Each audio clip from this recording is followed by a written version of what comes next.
မေဒီရဲ့ပိုင်းအတော်လေး hit ချနေတဲ့ horror movie တခုကြည့်မိရပေါ့နော်ဒီဇက်ကားကဘယ်လိုပုံလဲဆိုလို့ရှိရင်တကယ်ကိုအစိတ်တောက် relationship တွေကိုပုံဖော်ထားပြီးမှ director ကိုယ်တိုင်ကလည်းအကယ်၍လူနှစ်ယောက်ကချစ်တာထပ်ပို့ပြီးမှဆွဲလန်းတဲ့အဆင့်ကိုရောက်မယ်ဆိုလို့ရှိရင်ဘာဖြစ်နိုင်လဲဆိုရဲစိတ်ကူးကနေပြီးတော့ဒီဇက်ကားကိုရိုက်ကူးဖြစ်တယ်လို့ပြောထားပါတယ်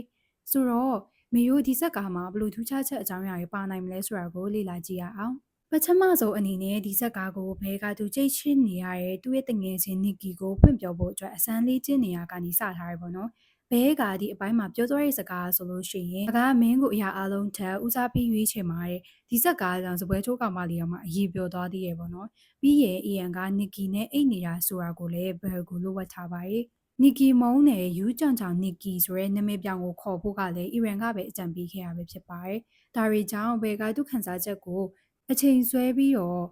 ့ပြောအောင်လို့အီရန်ကလည်းပြောခဲ့ပါတယ်အဲ့ဒီနောက်မှာဘယ်ရဲ့ကြောင့်စန်ဒီကတည်သွားတာကိုတွေ့ရပါတယ်ဒီမှာပြထားတဲ့စီကတော့မတောက်ရလို့စာရေးထားတာပေါ့နော်ကြည့်ရတာအစိတ်ဖြစ်အတူပါတယ်အဲ့ဒီနောက်ဘယ်ကနီကီရဲ့ဆွဲကြိုးပြီးစင်နေကြောက်သွားတယ်လို့ပြောရတဲ့ဆွဲကြိုးအတစ်ထပ်ဝယ်ဖို့အတွက်ပဲဆိုင်ကိုရောက်လာရင်းနဲ့ one wish well လို့ဆိုတာကိုတွေ့တယ်အဲ့ဒီ one wish well လို့ဆိုလို့ရှိရင်ကြာရဆုတစ်ခုတောင်းပြီးမှတုတ်ချောင်းကိုချိုးရတာဖြစ်ပြီးဆုတောင်းကတကယ်ဖြစ်လာပါတယ်မင်းတို့လေဒီလိုပစ္စည်းကိုလည်း2025ကကြည့်ခဲ့ရတဲ့ဝယ်ပွန်ဆက်ကားမှာလည်းမြင်ခဲ့ရတယ်ပေါ့နော်အဲ့ဒီနောက်သူတို့ကိုတငယ်ချင်းတွေကဘာမှတောက်ကြရင်ねဘယ်ကနီကီကိုဖွင့်ပြောဖို့ကိုအီရန်ကလိုင်းနောက်ရှက်နေရကိုတွေ့ရတယ်ဒီမှာဆိုလို့ရှိရင်ဆာရာတယောက်ကပဲဘယ်ကိုကြောင်တည်သွားတဲ့အတွက်ဝမ်းနေတယ်ဆိုပြီးမှနှစ်သိမ့်ပေးနေရကိုတွေ့ရပြီးမှဘယ်ရဲ့အဖွားတရားကိုလည်းဆာရာကပဲတိခဲ့ပြီးမှနီကီကတော့မသိနေပါဘူးဒီမှာဆိုလို့ရှိရင်ဆာရာကဘယ်ကိုအထာပေးနေရကိုတွေ့ရပြီးမှဘယ်ကနီကီကိုအရန်ဆွဲလန်းနေရအကြောင်းတတိမထားမိခဲ့ပါဘူး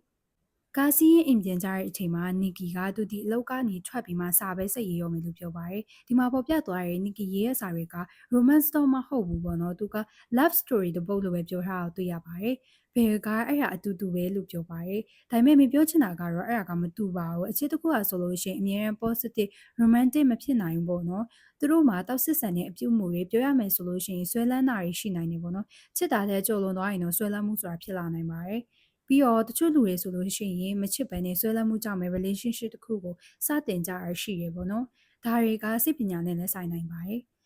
ဘယ်ကသူခန်းစားချက်ကိုနီကီကိုမပြောနိုင်တော့ one wish well လို့ကိုချိုးပြီးမှနီကီတူကိုဒီကဘာပေါ်ကလူအားလုံးချက်ချစ်ပေးပါစေလို့ဆုတောင်းပြီးမှပြောလိုက်ပါတယ်ဒီလိုဆုတောင်းမျိုးက RS ရှိတဲ့တွေတော်တော်များများလေးဆုတောင်းမှုကြမယ်လို့ထင်ပါတယ်ပြောရလို့ရှိရင်ဒါတွေကအချစ်ဝတ္ထုတွေထဲမှာဆိုလို့ရှိရင်တကယ်ကောင်းတဲ့စကားလုံးတွေပေါ့နော်ဒါပေမဲ့တကယ်လက်တွေ့လောကမှာဆိုလို့ရှိရင်ချစ်ပုံချစ်နီးမှန်နေတော့ကောင်းတယ်ချစ်ပုံချစ်နီးမမှန်လို့ရှိရင်တော့တကယ်ကိုတောက်စစ်ဖြစ်သွားနိုင်တယ်ပေါ့နော်တချို့ဆိုလို့ရှိရင်ကျတော့ reflect ကောင်လေးကောင်မလေးတွေကိုမှကြိုက်တာဆိုပြီးမှအဲ့လိုတဝင်းအရန်တူတာတွေကြိုက်တာတို့အဲ့လိုပြောကြရရှိရပေါ့နော် but guys that is not good စိတ်ကူးထဲမှာတော့ကောင်းနိုင်ပေမဲ့တကယ်အစ်စ်ကတော့အရန်ကိုအစိတ်အတောက်ဖြစ်စေနိုင်တာပေါ့နော်အဲ့နောက်မှာဘယ်ချိုးတုံးကမင်းတို့တကားပိတ်တန်ကိုကြားရပြီးမှနီကီဝင်သွားတာကိုလည်းသိနိုင်ပေမဲ့ဘယ်ပြန်လဲကြည့်တော့တကားအပြင်ဘက်မှာမှောင်ရိပ်ထဲမှာရက်နေတဲ့နီကီကိုပြန်တွေ့ရပါတယ်ဒရိုက်တာကဒီဆက်ကားဆိုလို့ရှိရင်နတ်ဆိုရီမကောင်းဆိုးဝါးရီဝင်ပူတဲ့ဆက်ကားမျိုးမဟုတ်တဲ့အကြောင်းနဲ့နီကီကသူအရန်ဆွဲလန်းတတ်တဲ့တဝင်းအရန်တူတတ်တဲ့သူအဖြစ်ပြောင်းလဲသွားတာကိုပြောပြထားပါတယ်အဲ့နောက်မှာနီကီကကားပေါ်တက်လာပြီးမှသူ့အဖေတရုံးမဲ့အကြောင်းပြောပြီးမှဘယ်ကို manipulate လုပ်ကဘယ်နဲ့အတူတူလိုက်နေပါတယ်နီကီကသူအသိစိတ်ပြောင်းဝင်လာတဲ့အချိန်ဘယ်ကိုတွန်းထုတ်ပြီးတောင်းပန်တာကိုလည်းတွေ့ရပါတယ်ဘယ်ကနီကီအိတ်သွားတော့ one wish well လို့အကြောင်းရှာပါတယ်မနေ့ရောက်တဲ့အချိန်မှာနီကီကဘယ်ရက်တည်သွားတဲ့အကြောင်းကိုပြန်ယူပြီးဘယ်အတွက် memory ပြန်လုပ်ပေးပါတယ်ဒီညမှာပြောရမယ်ဆိုလို့ရှိရင်ဆွဲလန်းမှု obsession ကအချစ်မဟုတ်ဘူးပေါ့နော်ဆွဲလန်းမှုမှာဆိုလို့ရှိရင်ကိုချင်းစာစိတ်မရှိပါဘူးအဲ့နောက်မှာသူတို့အလုပ်ပြန်လုပ်တော့ဘယ်ကနီကီထူဆန်းနေရတွေကိုအီယန်ကိုပြောပြနေတဲ့အချိန်မှာနီကီကအနောက်ကနေဘယ်ကိုပဲစိုက်ကြည့်နေတာကိုတွေ့ရပါတယ်အနောက်ကပုံရိပ်တွေကိုဝါသားအောင်လှုပ်တာအောင်မှနီကီကအဲ့ကိုပဲမရွေ့ပဲနဲ့ဘယ်ကိုပဲစိုက်ကြည့်နေရပေါ့နော်နောက်ဘယ်ကနီကီကိုစေးသုံးထားတဲ့ချိန်ပြီးမှအိုက်စီရဲ့ side effect ကိုရှာတဲ့အချိန်မှာဘယ်အရင်ကရှာခဲ့ရတဲ့ဟာတွေကိုတွေ့ရပါတယ် classic romance movie How to Play Green Day အရင်ပတ်ကတော့နီကီကိုဆွဲလန်းနေတဲ့အချိန်မှာရှာထားတဲ့ဓာတ်တွေက How to Vote Again ပြီးမှမင်းကလေးကိုဘယ်လိုဆွဲလန်းအောင်လုပ်ရမလဲဘယ်လို flay ရမလဲ friend zone မှာရောက်နေတာကိုဘယ်လိုသိနိုင်မလဲတို့ပေါ့နော်ဇူလိုင်မှာတော့အောက်စီခိုတိုနဲ့ဂျွန်မှာတော့နာစင်ဟုံးအိုးပီပေါ်ဟုံးတွေကိုတွေ့ရပြီးမှဘယ်ကသူ့အပွားအတွက်အိမ်ရှာပေးဖို့လုပ်တာဖြစ်ပါလိမ့်မယ်အဲ့နောက်မှာနီကီကဘယ်စီလာပြီးမှလိုက်တနေရဆိုလို့ရှိရင်ကြီးစုတဲ့သူတွေကိုကြောက်အောင်တမင်မျက်လုံးကိုပဲမြင်အောင်လုပ်ထားပါတယ် အဲ့နောက်သူစေးသုံးထားတယ်လို့ပြောပြီးမှဘယ်ကိုပြန်ပြီးမှ manipulate လုပ်ကနေရောက်သားစသွေးပါတယ်သူတို့နှစ်ယောက်ရဲ့ပျော်ရွှင်ပဲ romantic ဆန်နဲ့ချစ်သူပွားတွေဒိတ်လောက်တာတွေကိုလည်းပြထားပါတယ်သူတို့ဟာတာ poster တခုကိုကြည့်ရလဲအဲ့ဒီ poster ကဆိုလို့ရှိရင်ငါမင်းရဲ့အရေးပြားကိုအနှွေးချက်အဖြစ်ဝစ်ချင်နေတဲ့ဒါကြီးကတကယ်ရောရည်စရာကောင်းလို့လားတော့မသိပါဘူးသူတို့သွားသိတဲ့အချိန်မှာဆိုလို့ရှိရင်စားတော့ဆိုင်မှာအီရန်ကဖုန်းဆက်ပြီးမှနီကီအဖေကကျမ်းမာနေတဲ့အကြောင်းကိုပြောပါတယ်အဲ့နဲ့နီကီကိုဘယ်ကထညင်းတဲ့ပုံစံကြီးကစိတ်တဆဖြစ်ပြီးမှတကယ်ကိုကြောက်စရာကောင်းလာပါတယ် No, no, no, no,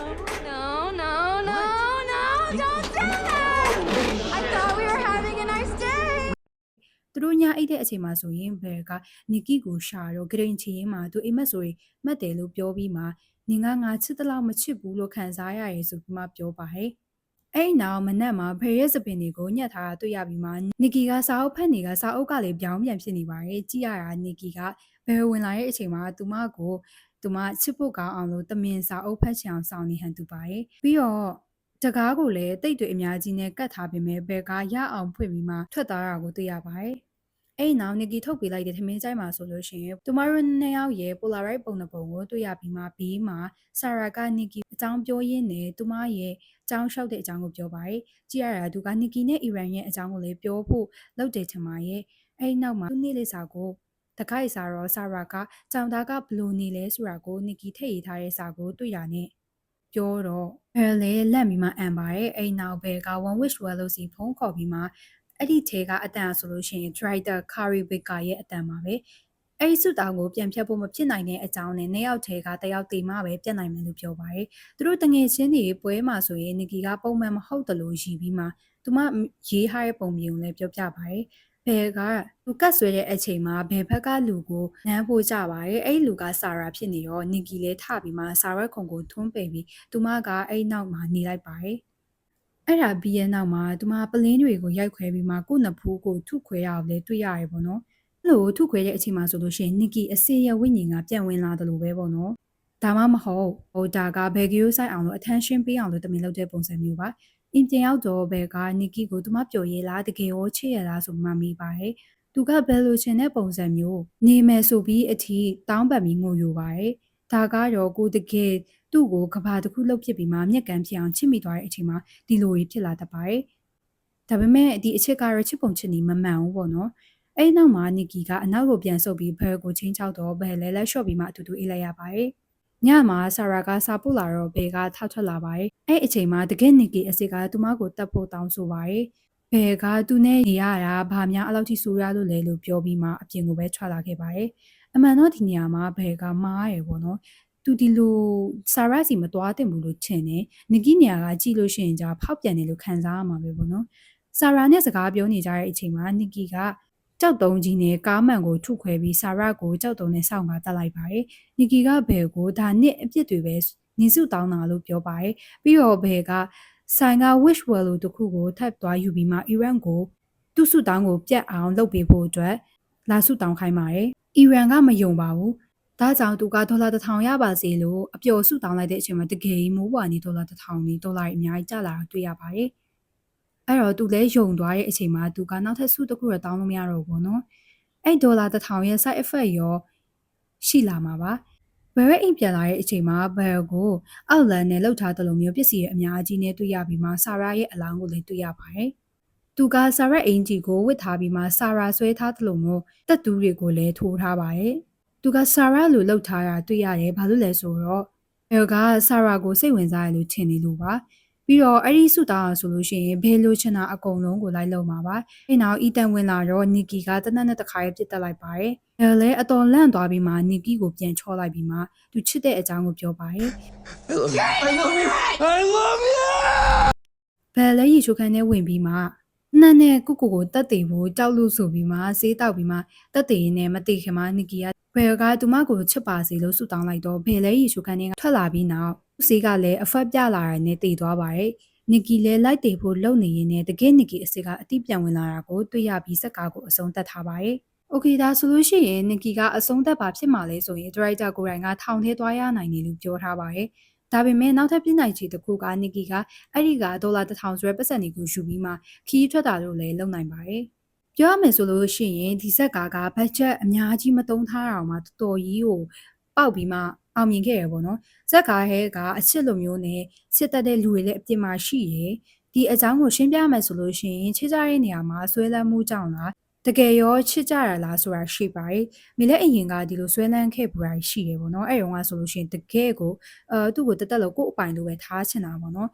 တခြားသူတွေချက်ကိုကိုပဲပို့ပြီးမှရွေးချယ်စေချင်တာပေါ့နော်ပြီးရင်ဒီဇက်ကားထဲမှာတွေ့ရတဲ့အချစ်ကနီကီပုံစံဆိုလို့ရှိရင်အန်ဆာရဲ့ attachment ပုံစံမျိုးသွားတယ်ပေါ့နော်ဒါကဘယ်လိုလဲဆိုလို့ရှိရင်ပြဿနာတစ်ခုဖြစ်လာရင်ချစ်ချင်းရှင်ပြီးမှလိလူရှုခံရလို့ရှိရင်လက်တွေတုံလာတာတို့အသက်ရှူမဝတာတို့အဲ့လိုပုံစံမျိုးပေါ့နော်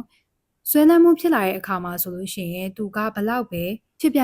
ကို့အတွက်မလုံလောက်ဘူးလို့ခံစားရပြီးမှအဲ့ချက်ပုံပြီးမှအတကြီးလာကြပါတယ်ဒါပေမဲ့တကယ်ကအဲ့ဒါအချစ်မဟုတ်နေပါဘူးဒါကြောင့်အခုချစ်နေကြတဲ့သူတွေလည်းစစ်မှန်တဲ့ချစ်ပုံချစ်နေမျိုးနဲ့ချစ်ပေးနိုင်ကြပါစေပေါ့နော်ဗီဒီယိုလေးကိုအဆုံးထိကြည့်ရှုသွားပြီးတဲ့အတွက်လည်းကျေးဇူးပါနောက်ထပ်လည်းဘယ်လိုဇက်ကားမျိုးတွေကို break down လုပ်စီချင်လဲဆိုတာကို comment မှာချရေးပေးသွားလို့ရပါတယ်နောက်ထပ်ဗီဒီယိုအသစ်တွေအတွက်လည်း channel လေးကို like and subscribe လုပ်ဖို့မမေ့ပါနဲ့နော်